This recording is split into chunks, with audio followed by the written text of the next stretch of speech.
మన జీవితంలో దేవునికి పరిమితులు లేవు. నమ్ముతున్నారా?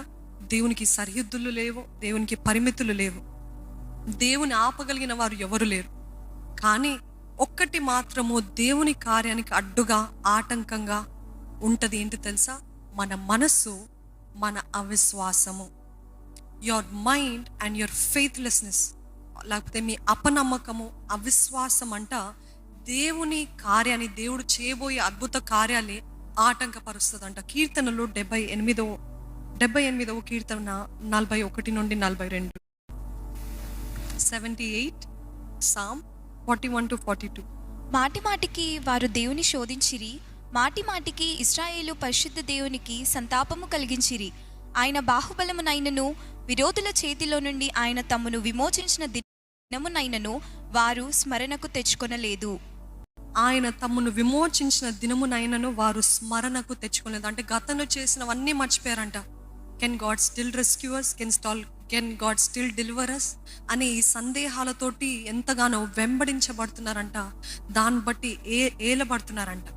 ఈరోజు వాట్ కెన్ లిమిట్ గాడ్? దేవునికి సరిహద్దులు లేవండి. కానీ మన అవిశ్వాసము, మన అపనమ్మకపు మాటలు, మన మైండ్, మన ఆలోచనలు, మన తలంపులు దేవుణ్ణి ఆటంకపరుస్తాయంట. దేవుని ఆశీర్వాదాలకి అడ్డుబండలుగా మారుతాయంట. దేవుడు చేయబోయే సూచక్రియలు, ఆశ్చర్య కార్యాలు అడ్డుబండలుగా ఉంటాయంట. ఈ సందర్భాల్లో జెకర్యా దేవుని సన్నిధిలో మందసపు పెట్ట ముందు నిలబడటానికి అవకాశం వచ్చినప్పుడు దేవదూత వచ్చి చెప్తాడు, ఇదిగో నీకు ఒక కుమారుడు అనుగ్రహించబడతాడంటే ఆయన నమ్మలేదు కాబట్టి ఆయన నోరు మూసివేయబడ్డది. అంటే కొన్ని రోజుల వరకు ఆయన మూగవాడిగా ఉండవలసి వచ్చింది. ఎందుకు అని అంటే because he did not believe. కానీ ఆయన మాట మాత్రం నెరవేర్చకుండా ఉండలేదండి. Always signs and wonders accompany the word of God. నమ్ముతున్నారా? నమ్ముతున్న వారు చేతులు ఎత్తి బిగ్గరగా హల్లెలూయా చెప్తారా? ఆయన కేవలం మాట చెప్పి వదిలేసేవాడు కాదు, కానీ మాటతో పాటు సూచక్రియలు, సూచక కార్యాలు మనం చూస్తుంటాం. ఈరోజు కేవలం మాట ఉందని అనుకుంటున్నారేమో.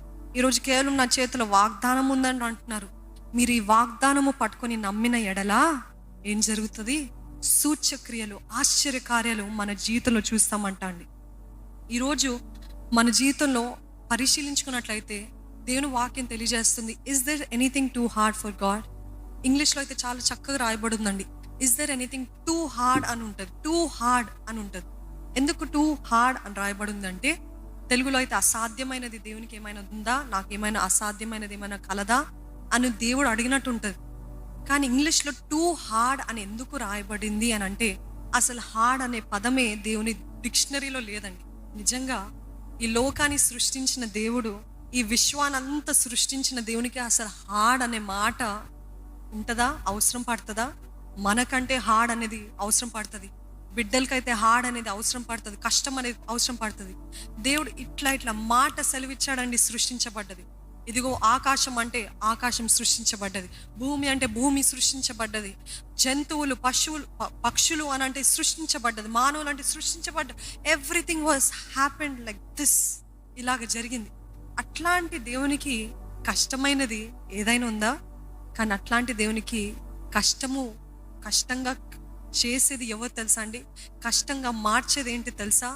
మన అవిశ్వాసమే. మన అవిశ్వాసము, మన డిస్బిలీవ్, మన అపనమ్మకము. అంత గొప్ప దేవుడు అలాగా ఒక మాటతోటి అంత సృష్టించిన దేవునికి మన అపనమ్మకం అంట ఒక వెనుక స్టెప్ తీయాల్సి వస్తుందంట. ఎందుకు? Because we do not believe. Our mind is telling, do you think God can do it? దేవుడు చేయగలుగుతాడా? దేవుడు చేస్తాడా? దేవుడు నెరవేరుస్తాడా? దేవుడు ఈ కార్యం కూడా జరిగిస్తాడా అని అంటే, you are putting God in a box. దేవుని మనం ఒక పెద్ద డబ్బాలో పెట్టి బంధించినటువంటి దేవుడు చేయలేడేమో, కాదేమో, అసాధ్యమేమో. దేవుడు చేయకుండా ఉండట్లేదండి. మన అవిశ్వాసం ఆయనను ఆటంకపరుస్తుంది.